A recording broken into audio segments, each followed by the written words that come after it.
This is going to be a fun video. I'm going to put together a pretty cool little AR-10 here with a bunch of my favorite companies' parts here. So this is going to be a Aero Precision SLR and Faxon build for the most part.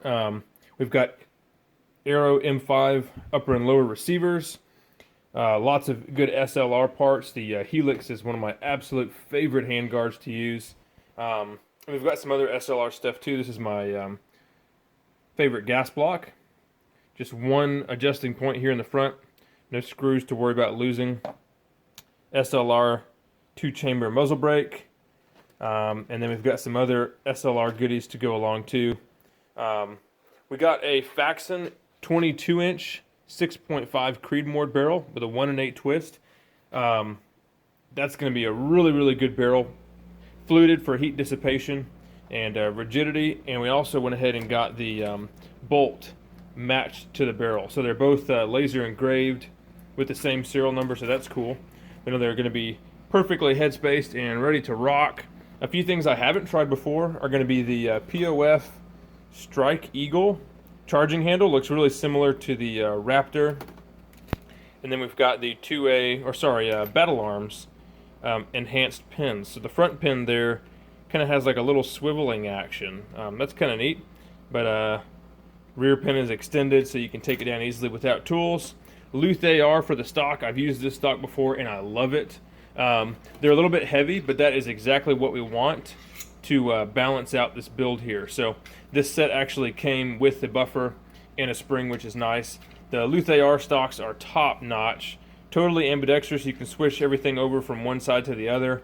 Tons of adjustments, and it comes ready for a monopod. So this is really going to be a lot of fun. I'm going to try to get everything on camera of the whole entire build, and just so you can see how everything goes together. It's pretty much the same on an AR-10 as it is on an AR-15, except for the lower. There are a few changes. The lowers you can use AR-15 triggers. We went ahead and got a AR Gold trigger, but this one is for 308. So a few little changes, mainly in the hammer spring, just so we can make sure we get a good primer ignition. So without further ado, let me move this stuff out of the way, get the camera set up, and we'll get started. Let's get this thing started. I've got a piece of cardboard here, so you'll be able to see the small bits. Hopefully it helps out a little bit because my table backing here is black. So we'll start out with the lower receiver, and one of the first things I like to do is the magazine catch here.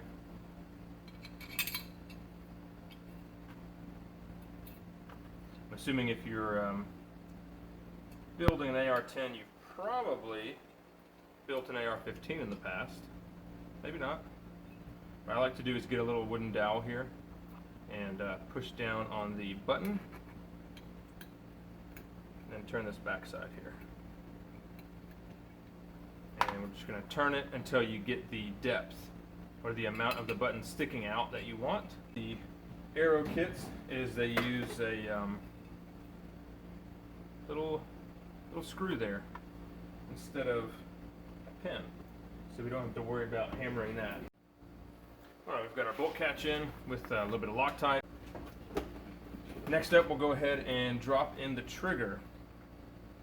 So this is the AR Gold fully adjustable trigger, and these things are super nice. You can use most regular pins, but they do give you 2 pins here, and there are little clips inside here that go into the little grooves in the pin, so you don't have them walking out. So you don't need anti-walk pins with one of these triggers. We'll put this in first, and then we'll drop the safety in. And we're going to go this way over here from right to left.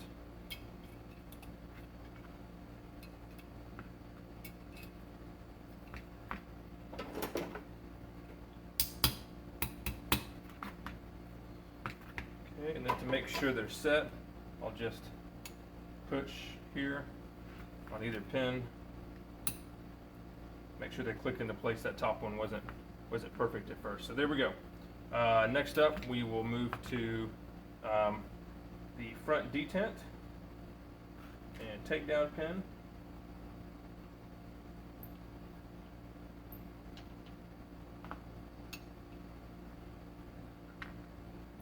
And the bad EPS pins did come with their own spring and detent, which is nice. Spring's going to go in through the top here. Use a little punch to get that spring down there. And then what I like to do is use a roll pin punch here, insert it from the opposite side to hold the spring and the detent down. Go ahead and we'll put the detent into the top as well, and then use this punch to push it down, while at the same time putting pressure this way. Keep that little pin in place, and we'll push it down the rest of the way.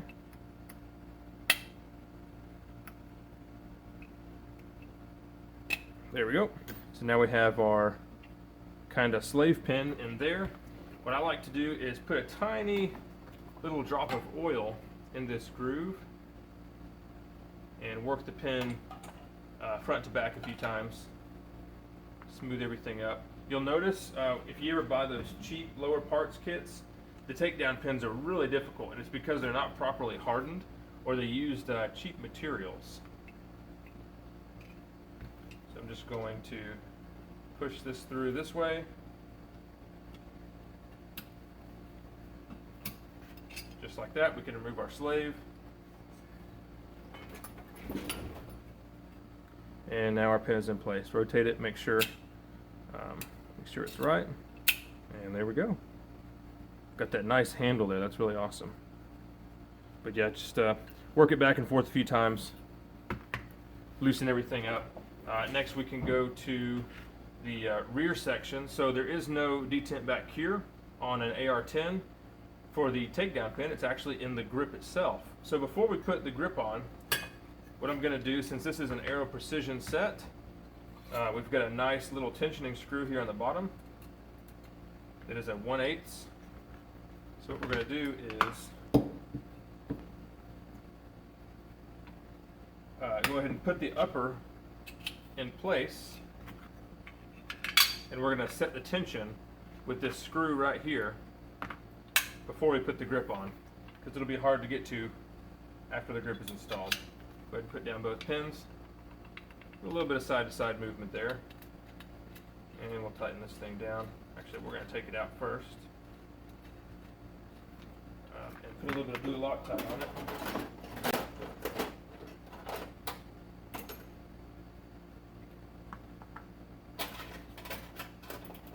I have noticed this tensioning screw always backs out. So you definitely want to have some blue Loctite on there. There's the tensioning screw with a small piece of plastic on the end of it that works with the upper receiver there. So thread this in here. Like to work it back and forth. And what you're looking for on the tension here is you want to set it to where you almost can't push that pin out and there's no slop. I like to set it to where I have to kind of pinch the receivers together in order to get it out. Alright, so safety's in. We'll take our detent, put a tiny bit of oil on the end of it.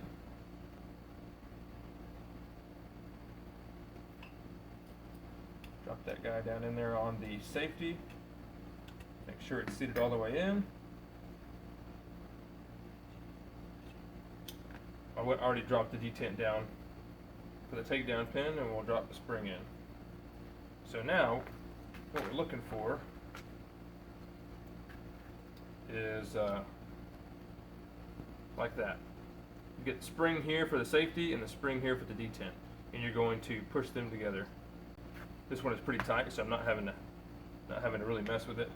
We'll put our grip screw in. Unfortunately, BCM has sent us the flathead screw, which is super annoying.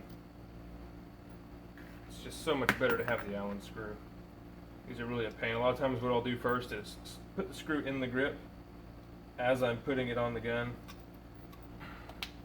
Get that nice and tight. Check for function of the safety. Check for function of the takedown pin. Cool, works good. That's pretty neat. having that little swivel there. I actually really like that. All right, next we can go on to the buffer tube. So what's cool is there are no little detents or springs to worry about.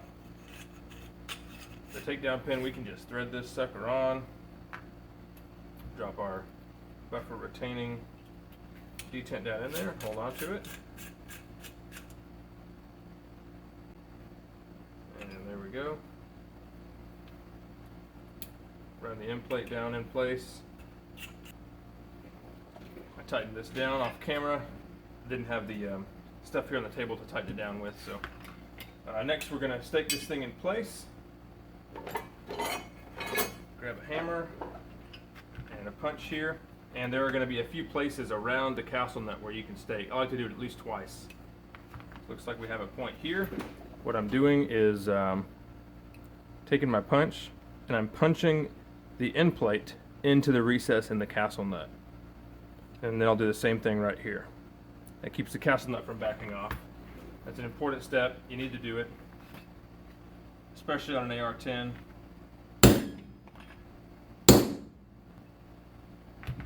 I've seen AR-15s fail in this back off pretty commonly under 223 recoil, which there isn't much to speak of. So it's going to be even more important on this Creedmoor build here. You know what, I'm going to take this one and put it in the vise block to get to that one, so I'll do that off camera. I'm just going to stake this one really well here for right now. There we go. So that shouldn't be going anywhere. Now we'll go ahead and slide our stock on. The stock is slid into place. Luth-ar stocks have some really cool stuff on them.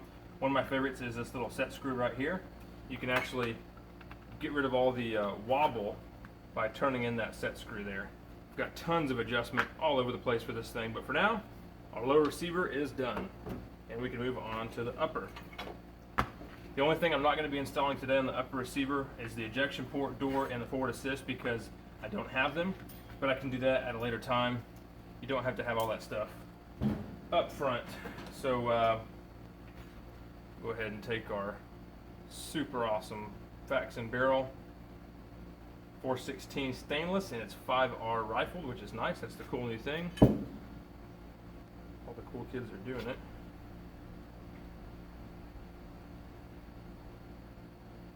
Some grease on the extension,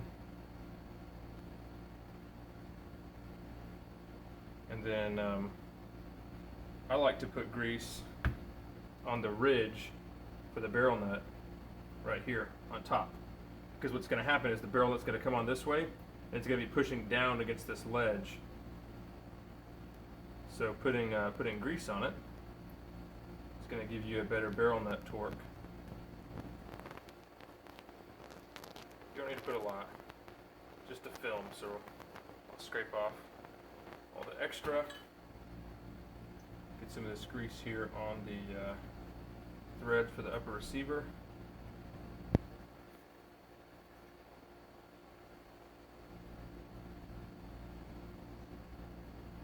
Cool.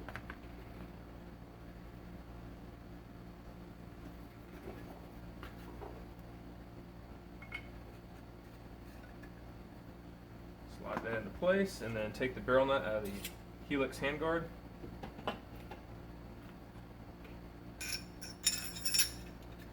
Slide it all the way down. And then I'm going to need to get out my vise real quick and my reaction rod, so let's do that. Alright, so we've got our barrel nut on. We're going to use the tool from the SLR Helix handguard, and we're going to use a reaction rod. Now the way I'm going to do this is a little bit different. Let me go ahead and fix the camera so you can take a look. Okay, I think I've got a good enough angle here. We've got our tool slid on. What I'm going to do is tighten it in the vise, and I'm going to put the reaction rod onto my torque wrench. There we go. So now we'll slide this guy down inside here. And we're going to torque this down to 35 foot-pounds to start. After that, I'm going to bring it up to 55.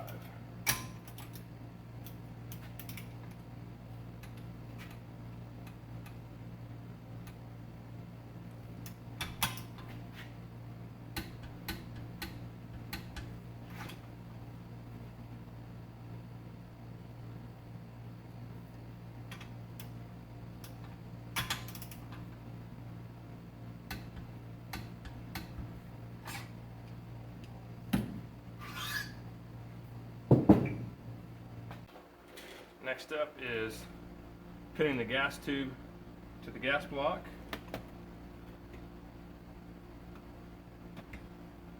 And I like to do this a certain way. You can get little jigs for this, but I find that a universal wheeler block works really well. Okay, we're going to come in from the side opposite of the adjustment leaf. Take our gas tube, put it in place, and then rest it just inside here. And this holds it perfectly and makes it super easy for putting that pin in place. Take one of our soft clamps.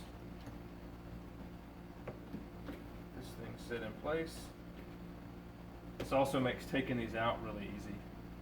If you need to take out a gas tube from a gas block.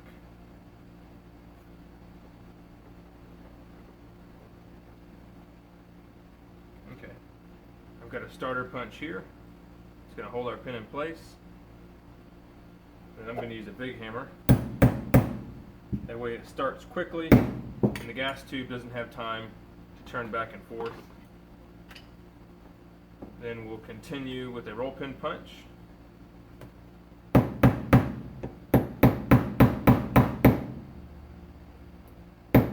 Until it's fully seated. And on the SLR gas blocks, there's a tiny ridge here at the top of this hole. That's why we can only insert it from this side. And what that does is it keeps the pin from coming out too far in accident. So now this part's ready to go. Next up, we're gonna set the gas block up on the barrel.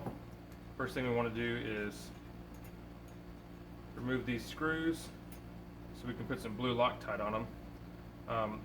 In theory, clamp-on gas blocks will lend themselves to better accuracy because you don't have any direct force pushing up on the barrel. In theory, they will also create a better gas seal. Now the downside is you can break these little clamp screws, and I have seen it happen. I have done it.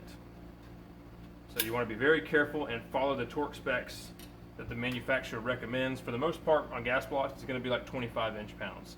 So one of those little Wheeler handheld pieces will do you great. I've got a pretty good feel for it, so I'm just going to do it by hand. There are a bunch of ways you can align the gas tube. You can start out with a rough alignment by looking here in the receiver and watching the gas tube as it goes left and right when you're rotating it. So you can touch one end of this hole over here and then move the gas tube by rotating the gas block this way and touch this side and then split the difference. Kind of get it right in the middle there. Another way that you can do it that does work really good, your handguard is going to be true. So you can slide your handguard in place and align it perfectly. And then what you can do is look down this channel here in the top and see if you can get the gas block aligned left to right. So you can see it's off center right there. You can align it left to right and that will give you a direct center up in there. That's the eyeball way to do it. And it'll get you perfect pretty much every time. We're going to install the SLR 2-chamber brake. I'm going to put a little bit of blue tape around it on the flats and around the sides, just so we don't scratch anything up.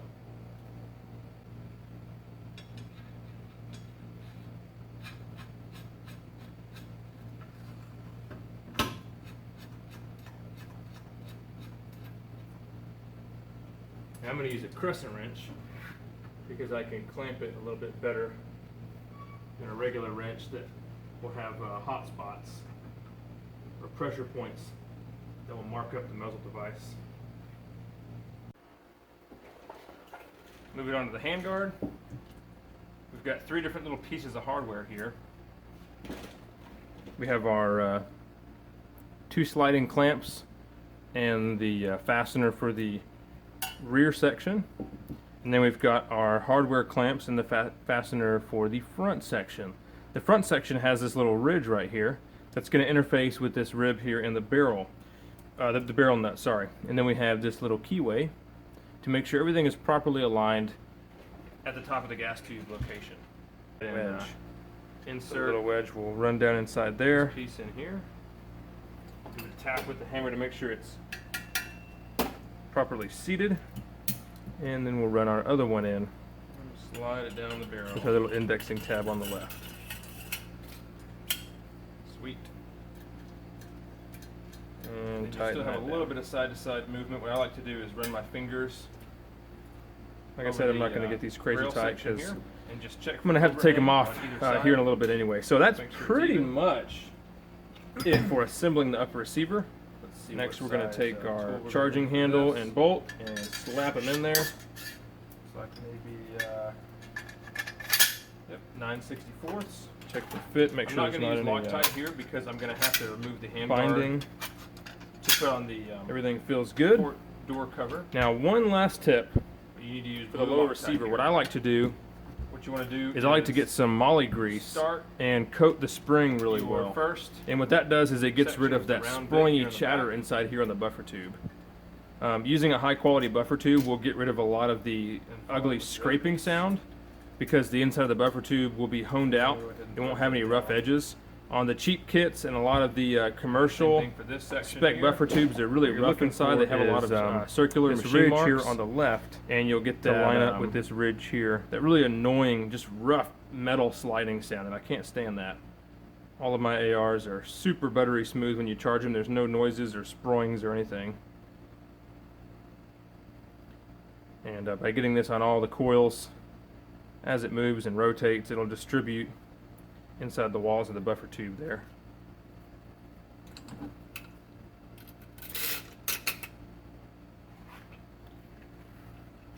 Wipe off that excess grease. And then we are pretty much ready to rock.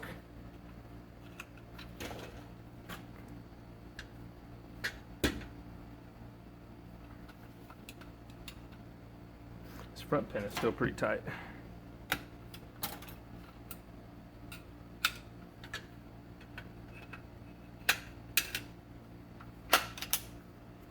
All right. So once this thing gets, once we get the door and the forward assist in, this thing will be ready to go to the range and check it out.